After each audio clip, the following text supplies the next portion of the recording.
Hello বন্ধুরা, আসসালামু আলাইকুম। আশা করি যেখানে আছেন সকলেই ভালো আছেন। ভিভো তাদের ভি সিরিজের দুর্দান্ত একটি ফোন খুবই তাড়াতাড়ি বাংলাদেশ এবং ইন্ডিয়ান মার্কেটে অফিসিয়ালভাবে লঞ্চ করতে যাচ্ছে। এই ফোনটি হলো ভিভো V27। আজকের ভিডিওতে আমরা এই ফোনটি নিয়ে আপনাদের ফুল ডিটেল জানিয়ে দিব।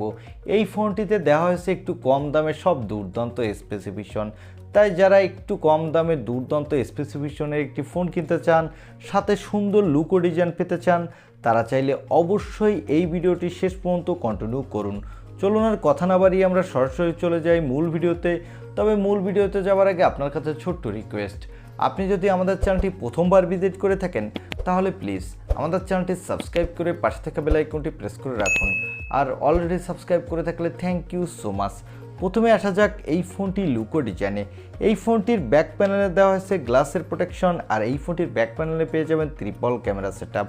তবে এই ফোনটির ক্যামেরা বামটি কিছুটা উঁচু এবং এই ফোনটির নিচের দিকে পেয়ে যাবেন USB Type-C এবং স্পিকার। তবে এখানে কোনো 3.5 মিলিমিটার হেডফোন জ্যাক দেওয়া হয়নি। আর এই ফোনটির ফ্রন্টে দেওয়া হয়েছে একটি কার্ভ ডিসপ্লে এবং এই ডিসপ্লেটির মধ্যখানে দেওয়া হয়েছে একটি মিডল পাঞ্চল কাটিং সেলফি ক্যামেরা। আর এই ডিসপ্লেতে দেওয়া হয়েছে কর্নিং গরিলা গ্লাসের প্রোটেকশন। সো এই ফোনটির লুক ও ডিজাইন কিন্তু আমার কাছে দুর্দান্তই লেগেছে। আপনাদের কাছে কেমন লেগেছে তা কমেন্ট করে জানাতে পারেন। এবার আসা যাক এই ফোনটির ডিসপ্লেতে। এই ফোনটির ডিসপ্লেটির সাইজ হলো 6.780 মাপের একটি full HD plus AMOLED display with 120 হার্টজের রিফ্রেশ রেট। আর এই ডিসপ্লেটি HDR10+ সাপোর্টেড। সো বুঝতেই পারছেন যারা গেমার আছেন তারা 120 হার্টজ রিফ্রেশ রেট থাকার কারণে গেমিংয়ের সময় বাটার স্মুথ পারফরমেন্স পাবেন। এবার আসা যাক এই ফোনটির ক্যামেরা সেটআপে। এই ফোনটির ব্যাক সাইডে পেয়ে যাবেন ট্রিপল ক্যামেরা সেটআপ, যার প্রাইমারি লেন্সটি হলো 64 মেগাপিক্সেলের। এই ক্যামেরা লেন্সে দেওয়া হয়েছে OIS সাপোর্ট, যার ফলে আপনি নড়াচড়া অবস্থায় স্টেবলাইজ ভিডিও রেকর্ড করতে পারবেন। সাথে পেয়ে যাবেন একটি 8 মেগাপিক্সেলের আল্ট্রা ওয়াইড অ্যাঙ্গেল লেন্স, আর সর্বশেষ পেয়ে যাবেন 2 মেগাপিক্সেলের একটি ম্যাক্রো লেন্স। এই ফোনটির ব্যাক ক্যামেরা দিয়ে আপনি 4K-তে 30 FPS পর্যন্ত ভিডিও রেকর্ড করতে পারবেন। আর এই বাজেট বিবেচনায় এই ফোনটি দিয়ে আপনি ভালোই ফটোগ্রাফি তুলতে পারবেন। তবে আমার কাছে মনে হয়েছে এখানে যদি একটি টেলিফোটো লেন্স দিত তাহলে এই ফোনটির ব্যাক ক্যামেরাটা আরও দুর্দান্ত হতো। এখানে দেওয়া হয়েছে একটি 50 মেগাপিক্সেলের সেলফি ক্যামেরা। এই ক্যামেরাটি দিয়েও আপনি ফুল HD+ ভিডিও রেকর্ড করতে পারবেন, সাথে দুর্দান্ত মানেরই সেলফি তুলতে পারবেন। এবার আসা যাক এই ফোনটির মূল হাইলাইটের সেকশন, অর্থাৎ এই ফোনটির পাওয়ারে। এই ফোনটির পাওয়ারের জন্য দেওয়া হয়েছে স্ন্যাপড্রাগনের 870 প্রসেসরটি। এই প্রসেসরটি একটি 7 ন্যানোমিটার আর্কিটেকে বিল্ড এবং এই প্রসেসরটি দিয়ে কিন্তু আপনি PUBG, free fire, call of duty, asphalt 9-এর মতো যত বড় বড় গেম আছে আপনি দুর্দান্ত স্মুথলি প্লে করতে পারবেন, সাথে দুর্দান্ত মাল্টিটাস্কিং এক্সপিরিয়েন্সও পাবেন। আর এই ফোনটিতে আউট অফ দ্য বক্স দেওয়া হয়েছে অ্যান্ড্রয়েড 13, এর ব্যাকএন্ডে দেওয়া হয়েছে অরিজিনওএস 3। এই ফোনটিতে সিকিউরিটির জন্য দেওয়া হয়েছে ইন ডিসপ্লে অপটিক্যাল সেন্সর, আর এই সেন্সরটি কিন্তু ভালোই ফাস্ট হতে যাচ্ছে। এবং এখানে ব্যাটারির জন্য পেয়ে যাবেন 4600 mAh-এর একটি ব্যাটারি, সাথে পেয়ে যাবেন 66 ওয়াটের একটি ফাস্ট চার্জার।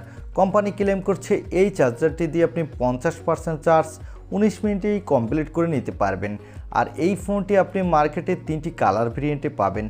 তবে এই ফোনটির দুঃখের বিষয় হলো এখানে কোনো 3.5 মিলিমিটারের ফিজিক্যাল হেডফোন জ্যাক দেওয়া হয়নি, আর এখানে কোনো extra dedicated micro SD card স্লটও দেওয়া হয়নি, যার ফলে আপনি চাইলেও ইচ্ছামতো আপনার স্টোরেজ বাড়াতে পারছেন না। তবে ভালো ব্যাপার হলো এই ফোনটিতে দেওয়া হয়েছে LPDDR5 র্যাম, সাথে দেওয়া হয়েছে UFS 3.1 স্টোরেজ, যার ফলে এই ফোনটির র্যাম এবং রোম স্পিড কিন্তু দুর্দান্ত ফাস্ট হতে যাচ্ছে। আর এই ফোনটি মার্কেটে আপনি 4টি র্যাম রম ভেরিয়েন্টে পাবেন, 8/128GB, 8/256GB, 12/256GB এবং 12/512GB। এবারে জানিয়ে দেব এই ফোনটি কবে বাংলাদেশ এবং ইন্ডিয়ান মার্কেটে অফিসিয়ালভাবে লঞ্চ হতে পারে, আর এই ফোনটি বাংলাদেশ এবং ইন্ডিয়ান মার্কেটে অফিসিয়ালভাবে কত দামে লঞ্চ হতে পারে। এই ফোনটি ইন্ডিয়ান মার্কেটে অফিসিয়ালভাবে আশা করা হচ্ছে আগামী নেক্সট মান্থেই লঞ্চ হবে।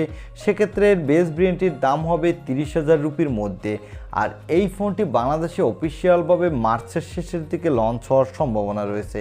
সেক্ষেত্রে এর বেস ভেরিয়েন্টটির দাম অফিসিয়ালভাবে হবে 40,000 টাকার আশেপাশে। আমার মনে হয় যারা ভিভো লাভার আছেন তারা চাইলে এই ফোনটি নিতে পারেন, কারণ এই ফোনটির লুক ও ডিজাইন কিন্তু এক কথায় দুর্দান্ত। তাছাড়া এখানে কার্ভ ডিসপ্লে দেওয়ার কারণে এই ফোনটি দেখতে কিন্তু আরও দুর্দান্ত লাগছে। এবং এখানে 50 মেগাপিক্সেলের সেলফি ক্যামেরা দিয়ে আপনি দুর্দান্ত মানের সেলফি তুলতে পারবেন। এই ছিল ভিভো V27 এই ফোনটির ছোটোখাটো একটি রিভিউ। আই হোপ ভিডিওটি আপনার ভালো লেগেছে। আর ভিডিওটি যদি ভালোই লেগে থাকে তাহলে অবশ্যই একটি লাইক দিয়ে আমাদের চ্যানেলটি সাবস্ক্রাইব করে পাশে থাকা বেল আইকনটি প্রেস করে রাখুন। দেখা হবে অন্য কোনো ভিডিওতে। আজকের মতো আল্লাহ হাফেজ।